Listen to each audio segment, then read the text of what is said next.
تاریخ اور جگہ کا اعلان کر دیا گیا اور پورے بغداد میں اس کے چیلنج کا تہلکہ مچ گیا۔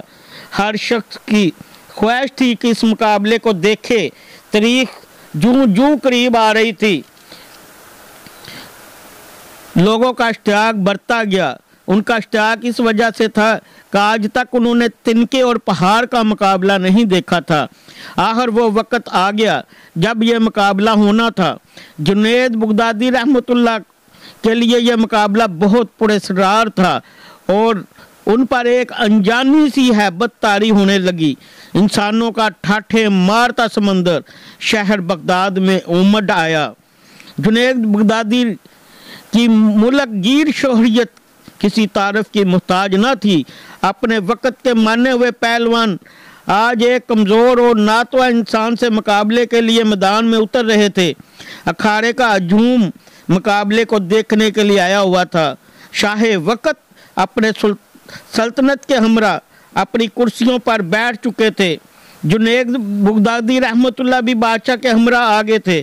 سب لوگوں کی نگاہیں اس پراسرار شخص پر لگی ہوئی تھی جس نے جنید بغدادی رحمۃ اللہ جیسے نامور پہلوان کو چیلنج دے کر پوری سلطنت پر تہلکہ مچا دیا تھا۔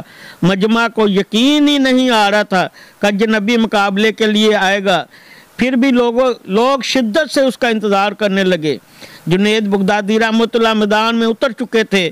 ان کے حامی لمحہ بے لمحہ نعرے لگا رہے تھے کہ اچانک وہ اجنبی لوگوں کی محفلوں کو صفوں کو چیرتا ہوا اکھاڑے میں پہنچ گیا۔ ہر شخص اس کمزور اور ناتواں شخص کو دیکھ کر محو حیرت میں پڑ گیا۔ حیران ہو گئے لوگ۔ جو شخص جنید بغدادی کی ایک پھونک سے اڑ جائے وہ ان کا مقابلہ کرنا کیسے کر سکتا ہے؟ کرنا دانش مندی نہیں ہے، ان کا مقابلہ کرنا کوئی دانش مندی نہیں ہے۔ لیکن اس کے باوجود سارا مجمع درکتے دل کے ساتھ اس کشتی کو دیکھنے لگا۔ کشتی کا آغاز ہوا، دونوں آمنے سامنے ہوئے، ہاتھوں میں ہاتھ ڈالے گئے، پنجہ آزمائی ہوئی اور یہ پنجہ آزمائی عروج تک پہنچی۔ اس سے پہلے کہ جنید بغدادی رحمۃ اللہ کوئی داؤ لگا کر اجنبی کو زیر کرتے، اجنبی نے آہستہ سے جنید بغدادی کے کان میں کہا، اے جنید ذرا اپنا کان میرے قریب لاؤ، میں آپ سے کچھ کہنا چاہتا ہوں۔ اجنبی کی بات سن کر جنید بغدادی قریب ہوئے اور کہا، کیا کہنا چاہتے ہو؟ اجنبی بولا، اے جنید میں کوئی پہلوان نہیں ہوں، زمانے کا ستایا ہوا شخص ہوں، لیکن آل رسول صلی اللہ علیہ وسلم سے ہوں، آل نبی ہوں، اولاد علی ہوں، سید گرانے سے میرا تعلق ہے۔ میرا ایک چھوٹا سا کنبہ کئی ہفتوں سے فاقوں سے جنگل میں پڑا ہوا ہے۔ چھوٹے چھوٹے بچے شدت بھوک سے بے چین بے جان ہو چکے ہیں۔ خاندانی غیرت کسی سے دستے سوال نہیں کرنے دیتی، یعنی کہ سید مانگ بھی نہیں سکتا، سید کو خیرات نہیں لگتی، سید کو صدقہ نہیں لگتا، اور اسی حوالے سے وہ سید زادہ بات کر رہا ہے اور بتا رہا ہے کسی سے دستے سوال نہیں کرنے دیتی میری عزت جو ہے۔ سید زادیوں کے جسم پر کپڑے جو ہیں وہ پھٹے ہوئے ہیں، بڑی مشکل سے یہاں تک پہنچا ہوں۔ میں نے اس امید اس کشتی کا چیلنج دیا ہے، اس امید پر اس کشتی کا چیلنج دیا ہے کہ میں جانتا ہوں، میں نے سنا ہے کہ تمہیں حضور نبی پاک صلی اللہ علیہ وسلم سے ان کے گھرانے سے بڑی عقیدت ہے۔ آج خاندان نبوت کی لاج رکھ لے، میں وعدہ کرتا ہوں آج اگر تم نے میری لاج رکھ لی تو کل میدان محشر میں میں تمہیں اپنے نانا جان سے عرض کر کے فتح کامرانی کا تاج تمہارے سر پہ رکھواؤں گا۔ تمہاری ملک گیر شہریت کی ایک قربانی جو ہے وہ خاندان نبوت کے سوکھتے ہوئے چہروں کی شادابی کے لیے کافی ہوگی۔ تمہاری یہ قربانی کبھی بھی ضائع نہیں جانے دوں گا، کیونکہ میرے نبی پاک صلی اللہ علیہ وسلم نے فرمایا، تم سید سے محبت کرو، میرا اللہ بھی تم سے محبت کرتا ہے اور میں بھی تم سے محبت کروں گا۔ اجنبی شخص کے چند یہ جملے جنید بغدادی کے جگر میں اتر گئے، ان کا دل گائل ہو گیا۔ آنکھیں اشکبار ہو گئیں۔ سید زادے کی اس پیشکش کو فوراً قبول کر لیا اور اپنی عالمگیر شوہریت اور عزت آل رسول صلی اللہ علیہ وسلم پہ قربان کرنے میں ایک لمحے کی تاخیر نہ کی، اور فوراً فیصلہ کر لیا کہ اس سے بڑھ کر میری عزت و ناموس کا اور کون سا موقع ہو سکتا ہے کہ دنیا کی اس نامحدود عزت کو خاندان نبوت کی اڑتی ہوئی خاک پر قربان کر دوں۔ اگر سید گرانے کی مرجائی ہوئی کلیوں کی شادابی کے لیے میرے جسم کا خون کام آ سکتا ہے تو جسم کا ایک ایک قطرہ تو ان کی خوشحالی کے لیے دینے کے لیے میں تیار ہوں۔ جنید بغدادی رحمۃ اللہ فیصلہ دے چکے تھے، ان کے جسم کی توانائی اب سلب ہو چکی تھی۔ اجنبی شخص نے پنجہ آزمائی کا ظاہری مظاہرہ شروع کر دیا، کشتی لڑنے کا انداز جاری تھا، پنترے بدلے جا رہے تھے، جوش و خروش بڑھتا گیا، دونوں باہم گتھم گتھا ہو گئے، یکا یک لوگوں کی پلکیں جھمکی، دھڑکتے دل کے ساتھ آنکھیں کھلی تو ایک ناقابل یقین منظر آنکھوں کے سامنے آ گیا۔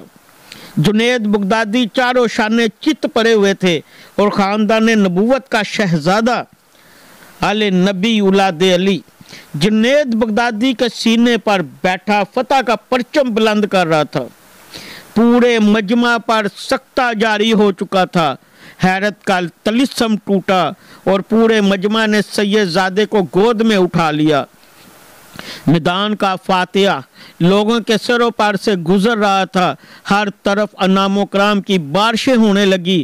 خاندان نبوت کا یہ شہزادہ بیش و بہار قیمتی انعامات لے کر اپنی پناہ گاہ کی طرف چل دیا۔ آخر لوگ اپنے اپنے گھروں کو جا چکے تھے، عشاء کی نماز کا وقت ہو گیا۔ عشاء کی نماز سے فارغ ہو کر جنید بغدادی اپنے بستر پر لیٹ گئے اور ان کے کانوں میں سید زادے کے وہ جو لفظ تھے، وہ الفاظ بار بار گونجنے لگے کہ آج میں وعدہ کرتا ہوں کہ اگر تم نے میری لاج رکھ لی تو کل میدان محشر میں میرے نانا جان جو ہوں گے وہ تمہاری عزت افزائی کریں گے۔ میں اپنے نانا جان سے عرض کر کے فتح و کامرانی کا تاج تمہارے سر پہ رکھوا دوں گا۔ جنید بغدادی رحمۃ اللہ یہی سوچ رہے تھے کہ کیا واقعی ایسا ہوگا؟ نہیں ایسا نہیں ہو سکتا۔ حضور سرور کونین حضرت محمد مصطفیٰ علیہ السلام کے ہاتھوں پہ یہ تاج میں پہنوں گا؟ نہیں، ایسا کیسے ممکن ہے؟